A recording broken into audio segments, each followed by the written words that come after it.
suis sortie la première fois de mon centre de rééducation, j'ai cherché pour des livres audio. Je savais qu'il y en avait ici, donc ça m'intéressait. Et je suis tombée pour la semaine pour lire autrement. Ça fait que ça m'a fait des découvertes. C'est ici qu'on m'a fait mon initiation au braille. Et en fait, qu'on pouvait faire certaines choses pour moi. Donc je me suis intéressée et j'ai adoré. Parce que j'adore, à la base, j'ai toujours adoré lire. C'est un jeu qu'on joue à aveugle. C'est un jeu où on doit toucher et on doit dire si ça gratte ou c'est lisse, ou il y a des vagues. L'opération Une semaine pour lire autrement est de retour pour sa 3e édition à la médiathèque Jean-Christophe Ruffin de Sens. Une façon de rappeler qu'à Sens, on peut lire aussi bien avec ses doigts, ses oreilles qu'avec ses yeux. Livres audio ou en braille, téléagrandisseurs, autant d'équipements mal connus et pourtant présents à la médiathèque Jean-Christophe Ruffin qui vont permettre de sensibiliser tous les publics aux handicaps visuels. On a mis en place cette semaine pour lire autrement il y a 2 ans, suite à une donation qui nous a été faite par l'UNADEV.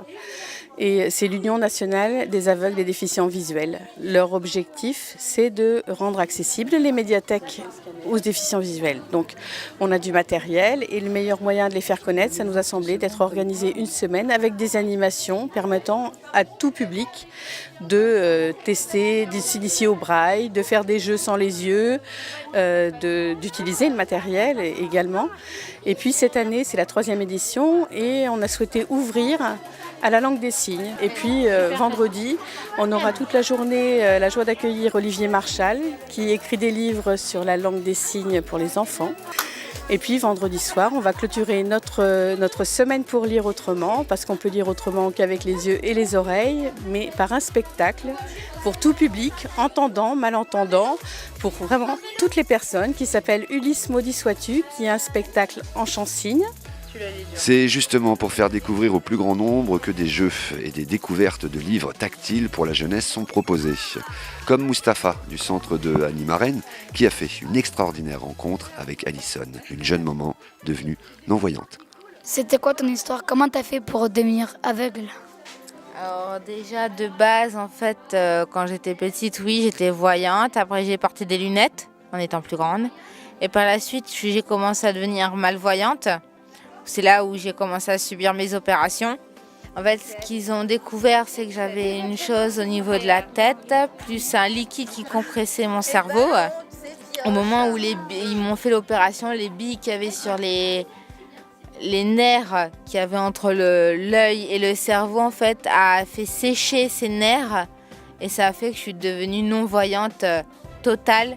Et c'est pas possible de retrouver la vue. Est-ce que vous avez eu peur quand vous êtes devenue non-voyante? Ça vous a fait bizarre?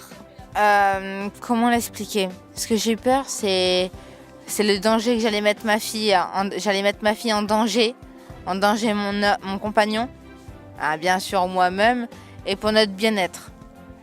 Comment vous faites quand vous sortez dehors et vous revenez chez vous, par exemple?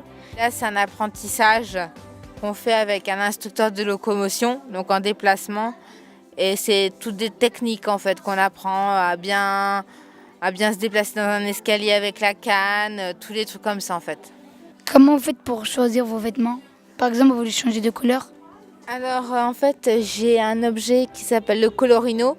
En fait, ce qui se passe, c'est que cette machine, en fait, il y a une partie où quand je le définis dans une pièce, il peut me dire en fait si la lumière est allumée. Et une autre partie où j'ai juste à le poser sur un vêtement ou sur un objet ou quoi que ce soit et ça me dit la couleur.